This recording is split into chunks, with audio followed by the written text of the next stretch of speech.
Good morning, students. Today we are going to cover the topic Intellectual Property Rights Part 2. इसका part 1 हम लोग previous lecture में cover कर चुके हैं, जिसमें हम लोग कॉपीराइट और पेटेंट को डिस्कस किए. आज हम लोग ट्रेडमार्क को डिस्कस करेंगे. Trademarks. This is a brand element which distinguishes your goods and services from those of your competitors and other traders. Dilution की बात करें तो any behavior that would weaken the connection between the trademark and the product. Next, trademarks and the internet.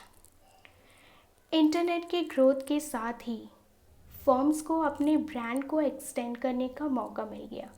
इसी development के through malicious individual और firms को भी opportunity मिला ताकि वो अपना डोमेन नेम बनाकर किसी पर्सन या फेमस ऑर्गेनाइजेशन के नाम पर बनाकर कंज्यूमर को कंफ्यूज कर सके. नेक्स्ट बात करते हैं anti cyber squirting.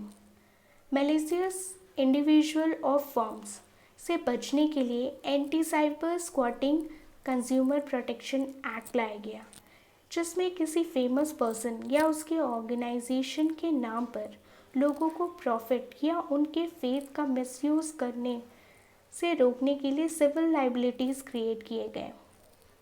Next, cyber squatting and brand jacking. किसी फेमस पर्सन के नाम या ऑर्गेनाइजेशन के नाम पर अपने वेबसाइट या ब्लॉग का डोमेन नेम रखना.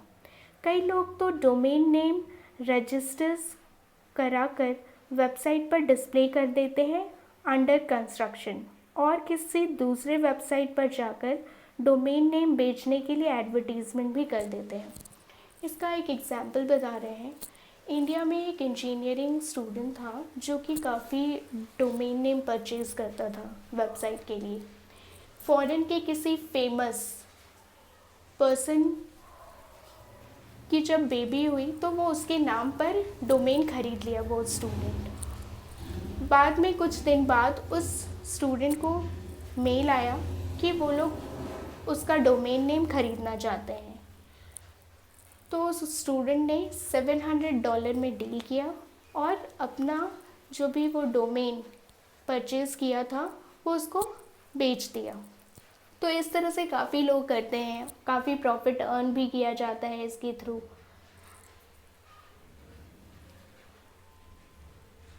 Next, cyber piracy. Domain name register करना मिलता जुलता किसी फेमस ट्रेडमार्क के नाम पर ताकि वेब ट्रैफिक को अपने वेबसाइट पर मूव करा सके. लाइक अमिताभ बच्चन .com के नाम पे अगर कोई पर्सन है जो उनके नाम पे डोमेन नेम परचेज़ किया है, तो होता क्या है कि लोग नाम ही सर्च करके उस वेबसाइट पे मूव कर जाते हैं. उन पर्सन्स को नहीं पता रहता है कि वो अमिताभ बच्चन का नहीं है वो वेबसाइट, बट फिर भी क्योंकि वो नेम और वो ब्रांड इतना फेमस होता है कि लोग जो भी सर्च करते हैं उनसे जो भी रिलेटेड रहता है उस वेबसाइट पे मूव कर जाते हैं. तो ये काफ़ी अच्छा तरीका होता है कि लोग किन्हीं फेमस पर्सन या उनके ऑर्गेनाइजेशन के नाम पर अपना डोमेन नेम खरीद लें. Next, Meta tagging. Meta tagging के थ्रू भी वेब ट्रैफिक को अपने तरफ मूव करवाया जाता है. पहले बात करते हैं मेटा टैगिंग है क्या. आप लोग HTML तो ऑलरेडी पढ़ चुके हैं. Meta tagging are tags placed in the head section of your code that help define the content of a web page. इसके थ्रू भी लोग प्रॉफिट अर्न करते हैं. हेड टैग के अंदर जहाँ आप टाइटल लिखते हैं, टाइटल का टैग, वहीं पे आप मेटा टैग भी डाल सकते हैं. तो क्या होगा, मेटा टैग में आप किसी ब्रांड का नेम या फिर किसी फेमस पर्सन का नाम अगर आप वहाँ पे लिखेंगे तो जब भी कोई सर्च करेगा तो आपके वेबसाइट के मेटा टैग से मैच होता हुआ वो जो भी पर्सन उसको सर्च कर रहा है उसको डिस्प्ले कर देगा। जैसे गूगल में हम लोग कुछ भी सर्च करते हैं तो उससे रिलेटेड सारा कंटेंट डिस्प्ले हो जाता है, जो भी वेब पेजेस का लिंक है वो डिस्प्ले होने लगता है। नेक्स्ट बात करते हैं कीवर्डिंग। कीवर्डिंग के थ्रू भी कर सकते हैं। कीवर्डिंग में आप डाल दीजिए किसी फेमस ब्रांड का नाम या पर्सन का नाम। लाइक हम एक एग्जांपल दे रहे हैं कि अगर कोई कार डीलर है, वो अपना वेबसाइट में कीवर्डिंग में वो होंडा का नाम डाल दिए, तो कभी भी कोई भी लोग अगर उस होंडा कार का जो भी सर्च करेंगे के बारे में, तो इनका वेबसाइट ऑटोमेटिकली उस सर्च लिस्ट में आ जाएगा। तो ये हम लोग बहुत बार देखे हैं कि हम लोग जो भी सर्च करते हैं, गूगल में जाके कुछ भी सर्च करते हैं, उससे रिलेटेड जितना भी हो, भले वो उस टॉपिक से रिलेटेड हो या ना हो जिससे हम लोग सर्च करें, बट हाँ, क्योंकि वो कीवर्ड मैच करवाता है तो वो उसके थ्रू उनका वेबसाइट का लिंक उस सर्च लिस्ट में आ जाएगा। तो इसके थ्रू भी लोग वेब ट्रैफिक को अपने तरफ मूव करवाते हैं। नेक्स्ट बात करते हैं लिंकिंग की। तो लिंकिंग के थ्रू भी होता है।